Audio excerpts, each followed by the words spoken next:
Coming to you from Farmer Dave's Kitchen here in Drayton, Massachusetts, I'm Stacey. I'm Denise. And we're here to help you prepare your share.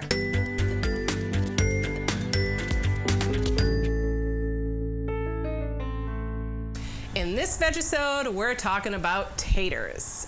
Different kinds of taters. So, over here we have sweet potatoes, and over here we have sweet potatoes. They're pretty amazing, honestly. You'll probably get a bag of smaller ones, and then we have the baby. It's literally the size of a small baby. It's the size of a small baby. And then we have very oddly shaped ones. Yes. And large ones and skinny ones. So as you can see, it's been a great sweet potato harvest. And we have them in every shape, size that you could possibly want. We sure do. The other potatoes, the other taters that we have are the white potatoes, the red potatoes, and blue or purple potatoes. These are such a treat. These are my favorite. They're beautiful. And I have to show you this when I cut into it. All the way through. It's all not the way just through. The skin. And when you cook them and you roast them, you do not lose the color. So it's pretty amazing. That's really on cool. what that winds up looking like. Beautiful. Potatoes. Potatoes. Okay, now storage on the potatoes. Storage. So we want to make sure we're storing these in a cool, dark, well-ventilated area. Do not put these in your refrigerator. Common mistake. Make sure the potatoes are dry. Store them in either a paper bag or a shallow basket or a box layered with newspaper. We happen to have a basket here. We do have it lined with the newspaper. We can just put the potatoes right in. So the potatoes would go in. And the basket does allow for some nice air ventilation. And then we can go ahead and put another layer of the newspaper on. And then more potatoes. Beautiful. And this is a good way to keep your potatoes stored for a little bit longer of a period of time. If you know you're using them that week, just leave them on your counter or leave them, close at hand, just in a cool, darker location. And also put a piece of newspaper on top. You really don't want to get the light to them because the light will eventually cause sprouting, and this just makes them last a little bit longer. Correct. So we all know the versatility of the potato. It can be roasted, mashed, fried, baked, added to so many dishes, but we thought we would focus on sweet potato because look at all the different kinds of sweet potatoes we have today. They are beautiful. Okay, so sweet potatoes are one of the superfoods. So a serving of sweet potato provides more than half of our vitamin C for the day. It's crazy. As well as being through the roof with the amount of vitamin A that they contain. And beta carotene. I mean, they're the intense orange, that tells you right there. Interestingly enough, sweet potatoes are sweet. However, they fall low on the glycemic index, which means they do not spike blood sugar. It means they help stabilize blood sugar. This is also because they're high in fiber. Now, we're going to show how to roast a sweet potato. One of my favorites. So you're going to preheat your oven to 375 if you're just roasting sweet potatoes. This temperature is negotiable. Sweet potatoes are forgiving. If you're cooking another dish and the temp falls somewhere between 300 to 400 degrees, cook your sweet potatoes alongside the other dish. The oven's on anyway. You'll just need to adjust your cooking time. So having roasted sweet potatoes ready to go in the refrigerator is a great time saver. We're always trying to save a little bit of time for during the week. So wash and dry the potatoes. You want to prick the skin with either a fork or a paring knife several times. Easy enough. Keeps it from exploding. Yes, no exploding potatoes. All right, so then you're going to rub each potato with a small amount of oil.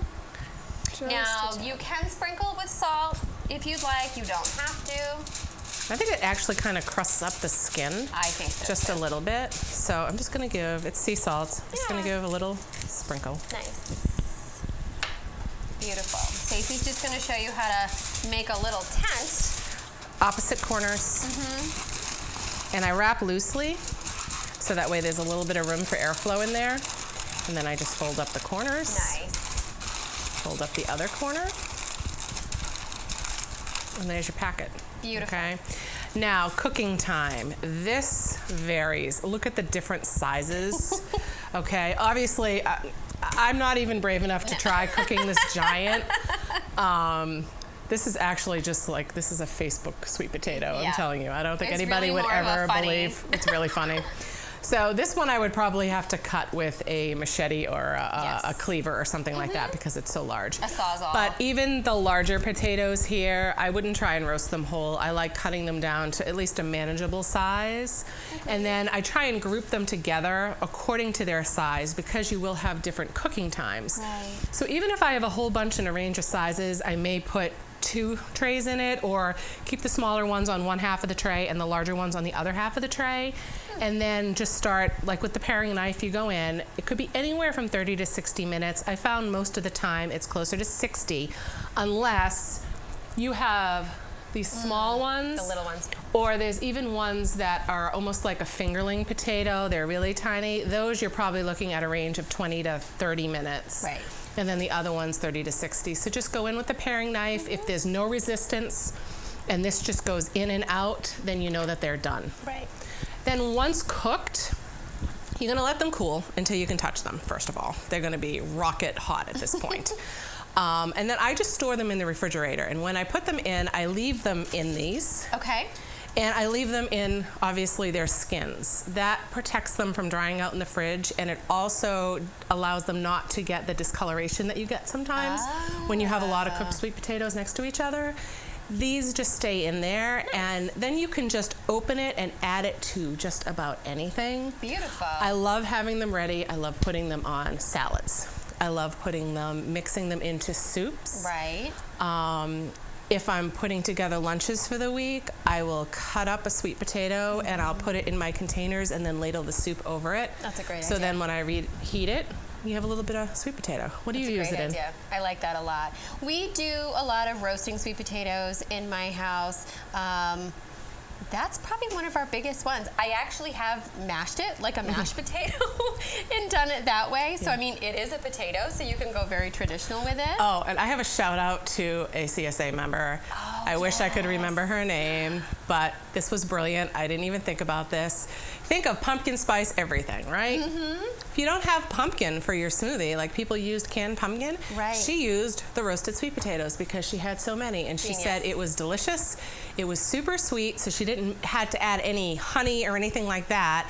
And she added the cinnamon, she added, I think she added cardamom and some nutmeg. Wonderful. That's like dessert. It is like It was just amazing. So thank you for that idea. I never would have Super thought of smart. doing that. That was Yeah. really, really super smart. So I really like it. So now we wanted to show you, once your sweet potatoes are done, we have some ideas to top them. Yes, so these are some of our favorites that we came up that we wanted to share with you. Roasting them, then just stuffing or topping them. These literally are... Move the baby out of the way. Move the baby. Potato. This can either be a meal completely on its own, or this makes an amazing side dish. So butter, salt, pepper, herbs. So this is one of our thoughts. We did softened butter, and we Yes. still had sage because it's survived the cold weather at this point. So we just mixed it all together. And then whatever you have left of this, you can put it in some saran wrap and freeze it. And you have a compound butter for other uses with sage. How good would that be for Simple. Thanksgiving? Literally 2 ingredients here. That's it. Butter, sage. That's it. And then a little looks salt and delicious. pepper I would put on here at this point. Very, very easy to do. So that's super easy. Delicious. So there's just a very simple idea. Now our middle potato here, we started out with some garlic, some onion. We sauteed. We actually ended up using a Swiss chard. And again, whatever you have. You could use your kale. You can use the Swiss chard. Spinach. Spinach.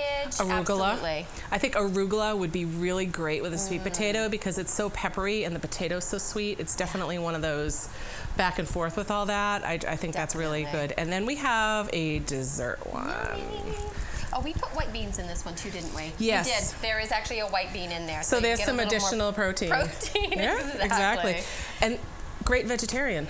It's perfect. It's a perfect, That literally like is your all entire around. meal. Because you have Good. the bean protein, you still have protein from the vegetables, Yeah. and then you have all the vitamins from the other things. So that really is a That complete. is like a power meal right there. Yeah, that's a great lunch. That is a great lunch. Okay, so now for dessert, since we were talking Yay. about lunch. Fun. Okay. So a little brown sugar. Maybe a Brown little sugar. marshmallow. I should have made it bigger for more marshmallows. I didn't even Just think about like that. Rip that open a little. well, get some more marshmallows in there. This is something that we would have made at Girl Scout camp when I was a kid. So just for an idea with this too, you could easily, if you still have your grill out, you could easily roast sweet potatoes on your grill. Do it just as I did it here, packing it up just like this. And if you have a choice, have your heat source on one side, and then a lot of grills either have the shelf that comes down or just put it on the side away from the heat. Right. And then you'll just have to test them to see what your grill does. So just have to keep go out and poking it. Yeah. But then turn around, and what a great dessert with everybody. It's just like campfire night kind of a thing. And you can have the kids stuff them with this if they wanted to. And then wrap it back up with the foil and put it on. Melty, and it gets gooey. all, yeah. Is melty a word? Yes, we just made it one. Oops, there we go. So these are just 3 examples, but keep in mind you could add any protein to this. It's just like a potato. You could have, like people have baked potato bars with all the different toppings. You can totally do this with sweet potatoes. Absolutely. And what a fun party interactive thing, or even with the family around the island like this. Everybody can top their own sweet potato the way that they like it. So you could do give chili, this a try. You could do taco style. Chili would be great. It would be really good. Chili would be really, really good with this. So give them a try. You can try these, make up your own, enjoy your sweet potatoes. Absolutely. Next, Denise and I have a super simple recipe that you can make for breakfast, lunch, or dinner. You can mix and match ingredients depending on what you have in your share. Definitely. And it could be one of those clean out the crisper type of things. So if Sunday comes and you still have a whole bunch of stuff and you need more space, this is definitely the recipe to go for. So basically we have cut up the potato. And what I want to do is to go over how to cut potatoes first of all. So we have the sweet potato, and we've already scrubbed it and cleaned it. So I'm going to cut off either end. I like personally leaving the skin on the sweet potato. Right. We're basically going to be roasting a whole bunch of fall vegetables. So we're calling this our fall vegetable hash. Delicious. So you could use your sweet potatoes. You could use regular potatoes. I had started cutting a purple potato, so I'm going to put that in here. You could use turnips, onions, peppers. Everybody's trying to figure out all these peppers because the peppers are still going. And then you're just going to dice everything and put it all together, and it's going to be pretty amazing. So Easy peasy. while I cut and I show cutting, do you want to go through with as far as what's in the recipe with what I've done? Yeah, okay? definitely. All right. So like we said, we have a bit of a mix and match, but this is essentially what we did. 1 to 2 onions cut to medium dice, a half to 1 jalapeno or cherry bomb pepper, de-seeded, finely diced, or red pepper flake, but optional. Green or red pepper cut to medium dice, 2 to 3 tablespoons of olive oil, 1 teaspoon of garlic powder, salt, pepper to taste, and that's it. That's really, really simple. It's really simple. Absolutely. There's not a ton of this. So basically, I have... So you've been going slow and steady, so you're not slipping. And if you notice, I'm curling my fingers, so I'm cutting here. I'm not leaving my fingers out so that I nick them. Right. I cut them into planks. So with the sweet potato, a plank just basically about that big. We want 1-inch cubes, and we want all of these. They're all root vegetables, so they all have approximately the same, I want to call it density. They're approximately the same hardness. Yeah. The sweet potatoes, you could also do carrots in here, which would be great. And we've been getting purple and orange carrots, so that would be pretty.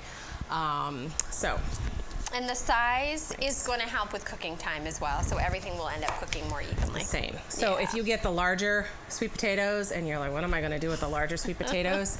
Cut a chunk off and break it down. Start doing that. So I've got the strips. So these look like French fries, basically. They sure do. And I'm going to go down. And I'm going to do this. Nice. So it's ballpark size. You want to get it as close as you can. And then I'm going to do one more. So I just went through strips. Notice my fingers are over. That. Safety at all times here. Nice. You will find the sweet potatoes a little more dense than a regular potato, so just kind of take it easy. Now, how pretty is this going to be with the blue potatoes or the purple potatoes, depending on who you ask? And that is going to get roasted. And the beautiful thing about these potatoes is they keep their color. What's insane is that exists in nature. I love it. So cool. So we'll have that. And this will be the last one. Beautiful. So I have already chopped the onions. I've already chopped the peppers. And then we've already chopped a whole ton of different color potatoes. Yes. So that is our rainbow bowl. Beautiful. I'm going to add the rest of these in. Nice. That is beautiful. And then we have some olive oil. Yeah. Because we're roasting. That's nice and tossed in there, covered. And then this, I have a mixture of Italian seasoning, granulated garlic, and black pepper. And that's going to go right on top. And then if you want to toss all that together. Simple, delicious. And this is where you could add your red pepper flake, the diced jalapeno or cherry bomb. This would be great with red pepper flake. Yes. And I know everybody's laughing at that because I love red pepper flake. We both do. But the sweet potatoes are so sweet. It's a nice little play off the sweet potatoes. You don't have to put a ton in it. Agreed. And a lot of people have frozen the cherry bomb peppers and the jalapenos. Just dice up half of one or a part of one. It just kind of lifts it because there is so much starch in that bowl. Yes, agreed. So I have a very large, if we can move that out of the way, large sheet tray. We have a lot in that bowl. If you were to use a smaller sheet tray, you probably only put 3/4, well, half of the bowl, I think, in that one, because you want the vegetables to roast. You don't want them to steam. And if you have all of that on a smaller sheet tray, they're just going to steam and get soft. And you're going to have mashed vegetables. I mean, they're going to be delicious because of all the seasonings. Of course. But you're not going to get the caramelization that we're trying to make fall vegetable hash. And the nice part about that is all that caramelization. Right, and the structure Want to and dump? that crunch. Yes. I'll hold it up and I'll scoop Sure. so you guys can see it. Yep. Well, let's see what we got when we spread this out. I think this sheet tray is going to be big enough. I think you made a good call on that one. Okay. So, how do you know it's good, big enough? We have a single layer of everything here with space randomly in between. Okay. So that works. should roast no problem. We have the oven on 400 and we're going to put this in probably about 15 minutes. I'm going to give it a chance to set. Okay. And maybe about 15 minutes I'll toss it a little, let it go another 15 minutes and then check it and see if at that point it's done. Nice. And we have enough of the caramelization. Now, another great way of using this on the smaller scale is using a cast iron pan. You're going to get that crust on it. And once you toss it once or twice, maybe even only once, you can slide that right in the oven and let it finish. Yes. And you get that caramelization. So it's really, really good. Yeah. So I'm going to open. Our cast iron pan never leaves the top of our stove. All right, you want to slide that in? Yeah, going right in. Excellent. And then, through the magic of television, Ta-da! Beautiful. that is what it looks like when it's done. So you have all the Gorgeous. purple potato, the orange, regular potato, all those dark bits. Some of it is the purple potato, but some of it is just that caramelization. We've got some red pepper on here and all sorts of things. So you want to scoop us out some? We do. So here's an idea of what to do with this. And again, honestly, this particular dish could be breakfast, lunch, or dinner that we're making right now. Blank canvas, folks. Seriously, a blank canvas. And this stores so well in the refrigerator. You could do a huge tray of this on Sunday. You could top greens with it. Yes. Root vegetables on top of greens. Delicious. Delicious. You could turn around and put pulled chicken on it. You could put pulled pork on it if you Fish. wanted. You could put fish, definitely. We could, what we're doing right now, put an egg on it. And there's nothing wrong with breakfast for dinner. Not in my house, at least. Nope, agreed. Could I have that, please? Absolutely. There we go. Just needed a... That looks beautiful. Little cracked pepper. Little cheese, maybe. Would you like a little cheese on I yours? would like some cheese. A little bit of cheese. And then the best part of this, having it sunny side up like this, is... Oh, we have the little one. Oh, we do have a paring knife here. When you go to cut into the egg, you get that nice little yolk. that's going to mix with the vegetables, so it's going to have its own little sauce, which is amazing. Oh, So yes. this is super easy. Please try and make it. It'll use up stuff in your stash. Yes, definitely. Very easily. You could also mix greens with this, which would be really delicious. Like if you had That's a great idea. Swiss chard or something like that, you were sweating Yeah. with the onion and Sure. everything, you could turn around and toss all that together, and that would be really, really a nice dish as well. Absolutely. So try this one. We hope you enjoy it. Have fun.